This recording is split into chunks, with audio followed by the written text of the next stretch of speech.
नि थासारिखौ गाज्रि नुनानै बिथांमोना अनखांनानै दिनै नोंथांमोन मदद होफैदों गंसे लुना होफैदों नोंथाङा बे न'खरनि जानानै मा बुंनो सानो बिथांमोनखौ बेंटल कलेजखौ आंलाय एसे मोजां मोनबाय आरो बुना होफैनायखाय ओमफ्राय सासे बेंटल कलेजनि फरायसा दा बेजों लोगोसे नोंथांमोना NSS नि मेम्बार हिसाब जानानै बा भलुन्टियार जानानै नोंथांमोना ससियेल डेभेलपमेन्टनि बा ससियेल मोनसे समाजनि खामानि मावगासिनो दङ दा बेनि गेजेरजों मा बुंनो सानो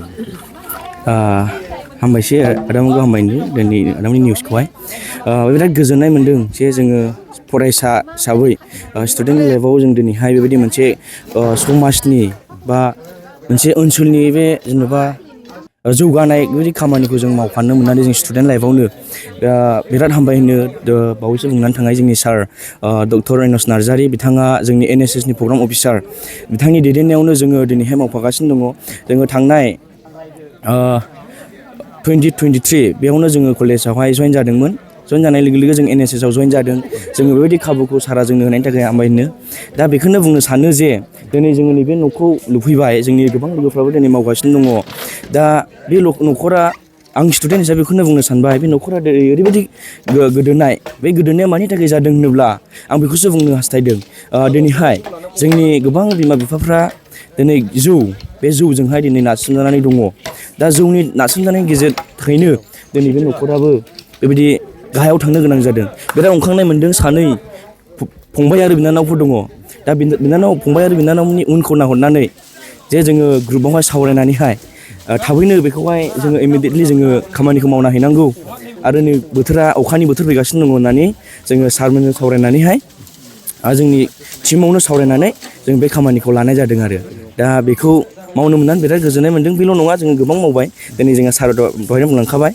थिग बेबायदिनो आं दिनै बेखौसो बुंबावनो सानदों जे जोंनि बेंटल एरियानि बा बेंटल ओनसोलनि जों गोजान गोजान थांनानै मावहैनो हाया जे बे खाथिनि जेनाखि जों नुहैयैफोर जों मोनथिस'यैफोर दङब्ला जोंनो खोन्थाहर जेन' जों मावनो हानायखौ जों हानायखिनिखौ मावगोन आरो बेजों लोगोसे आं खावलायनो सानदों जेब्ला जोङो मावनो खामानिखौ आखायाव लायो जोंहा NSS हिसाबै जोंहा गोबांथार फाइनान्सियेल जोंहा गैया उइक दा बिनि गेजेराव सोरबाफोर जोंखौ समाज सिबियारिफ्रा जोंनो अनसुंथाइ हरनानै बै खामानियाव जोंखौ मावहोनो थुलुंगा होयोब्ला जों बिराद गोजोननाय मोनगोन आरोखि बेंटल कलेजनि NSS इउनिट आरो बेंटल कलेजनिफ्राय रोजा रोजा हामबायनाय थाग्रोबाय नंगौ दिनैहाय जोङो बे कानिपुर होननाय गामि आन्डार चिरां डिस्ट्रिक्ट आरो BCDC बेंटल पस्ट अफिस बेंटल बिनि आन्डाराव बे कानिपुरा गोग्लैयो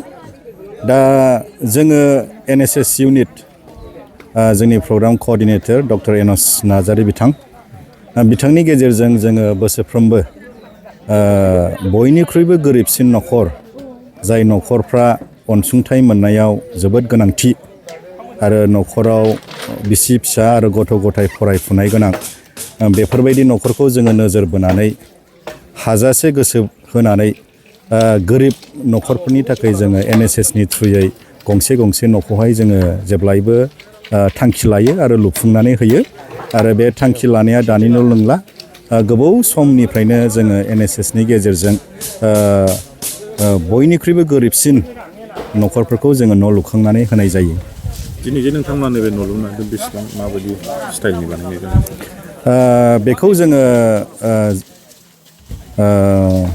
पस्ट खुन्थिया 6था गायनानै होगोन आरो रुमखौ गेजेराव बोखावनाय जागोन मानो होननानै बुङोब्ला बे न'खराव सासे हिनजावसा गथ' दङ फरायफुनाय बिथाङा बेंटल हायार सेकेन्डारियावहाय फरायगासिनो दङ क्लास 7आव दा क्लास 7 जानायलाय जोङो बिथांखौ जोङो सिन्था खालामदों जेन बिथांनि थाखाय जोङो गंसे आलादायै रुम थायोब्ला बिनि फरायनाया साबसिन जागोन आरो गुबुन हिनजावसा गथ'फोरबायदि सौसिलांनो हागोन फरायनायनि बेलाजोंनो आरो गावनि बिमा बिफाखौबो सानसे समाव नोजोर होलांनो हागोन नैबे थांखिजों जोङो बे रुमखौहाय 20 फुट आरो गुवारा 11.5 फुट बे न'खौहाय जोंनि NSSनि फरायसा गथ'फ्रा लुगासिनो दङ आरो लुफुंनानै दिनैनि गेजेरावनो जों होलांगोन। नोंथांमोना दिनै नोंथांमोननि इउनिटआ साबेसेसो मेम्बार? जोंनि NSS बेंटल कलेजनि इउनिटआ 100 दङ, 100 जन आरो बे 100 जन गथ'फ्रा दिनै सफैजोबदों आरो सोरबायाबा औवा दानगासिनो दङ, सोरबायाबा पस्ट खुन्थिया जावगासिनो दङ, सोरबायाबा पस्टखौ लायदों, सोरबायाबा फारसेजों दिनै सानसेनि खामानि जानायलाय ओंखाम संदों। नै बेबायदिनो साफ्रोमबो गथ'आनो इनभल्भ जादों आरो जोंनि उनथिंजाय नायोब्ला माखासे गथ'फ्रा फाथिसेना इन्जुरनि थाखाय हेबगासिनो दङ आरो माखासेया नैबे न' जा गसंनानै दं खिलेबलेब फिसानो बेखौहाय औवा खुन्थिया गायसनगासिनो दङ। माने साफ्रोमबो गथ'फ्रानो एक्टिभ महरै पार्टिसिपेट खालामगासिनो दङ। जागायजेननायनिफ्राय नोंथांमोननि खामानिया दासिमाव मोनबेसे न' लुनो हाखो आरो मा एक्टिभिटि लाबोदों? जोंनि NSSआ प्रग्राम कअर्डिनेटरा सोलायबोबाय थादों आरो साफ्रोमबो कअर्डिनेटरनि आमोलाव गैयाबाबो जोंहा दासिमावहाय 9 to 10 न'खरफोरखौ जोङो लुफुंनानै होबोनो हाबाय दिनैसिमाव। दे सोंदो। नोंथांमोना दिनै नैबे खानिपुर गामियावहाय सोरनि न'खौ लुना होफैदों? बे खानिपुर गामियावहाय जोङो गोरिब सासे सुबुं, बिथांनि मुङानो गार' नार्जारि आरो बिथांनि बिसि आरो बिथांमोनहा सासे 4 थाखोआव हौवासा गथ' फरायनाय दङ आरो हिन्जावसाया दायो 7 थाखोआव फरायगासिनो दङ। मा बुङो सार दिनै बे हाबाफारिनि गेजेरजों नोंथांमोना मोनसे ससियेल बिराद मोजां खामानि लागासिनो दङ? गिबियावनो आङो खौरांगिरिफोरनिसिम गोजोननाय जासिहरबाय जोंनि NSS बेंटल कलेजनिफ्राय। मानो होननानै बुङोब्ला जोङो थांनाय 15 अक्ट'खालि, बे दाननि 15 अक्ट'खालि जोङो रबिबारब्लाबो बेलासियाव बे न'खराव जोङो फेसबुकआवहाय मोनसे सोरनिबा मा होनना बुङो बेखौ आपल'ड खालामना होनायाव जों नुनो मोन्दों। दा बेवहाय नुनो मोना जोङो नायबाय मा जायगानि, जोंनि भलेन्टियार्सफोरनो आङो हरनाय जाबाय, सोंहरनाय जाबाय बे मा जायगानि। बिनि उनाव नुनो मोनबाय खानिपुर, ओमफ्राय आंनो फैथारनानै नायफैबाय। खुब गोरिब, न'खरा बायद्ला जिद्ला हायाव उन्दुयो, ओमफ्राय फिसाजो सासे दं, जाहैबाय क्लास 7आव फरायो बेंटल हायार सेकेन्डारियावनो, आरो सासेया जाहैबाय क्लास 4आव फरायो। ओमफ्राय बिफाबो ओमफ्राय बिमाबो खामला मावनानै जायो। ओमफ्राय बिराद गोसोखौ दुखु नांनाय मोनबाय। ओमफ्राय आङो न'खौ लांदां नुनायखाय सोंबाय, नों बबाव उन्दुयो, हायाव उन्दुयो होननानै। दा बेनिखायनो जोङो बेंटल कलेज NSS इउनिटआ दाखालि मोनसे मिटिं जिरायनानै जों डिसिसन लाबाय, जों बे न'खौ जोङो मा होनना बुङो बेखौ लुनानै होनाय जासिगोन होननानै।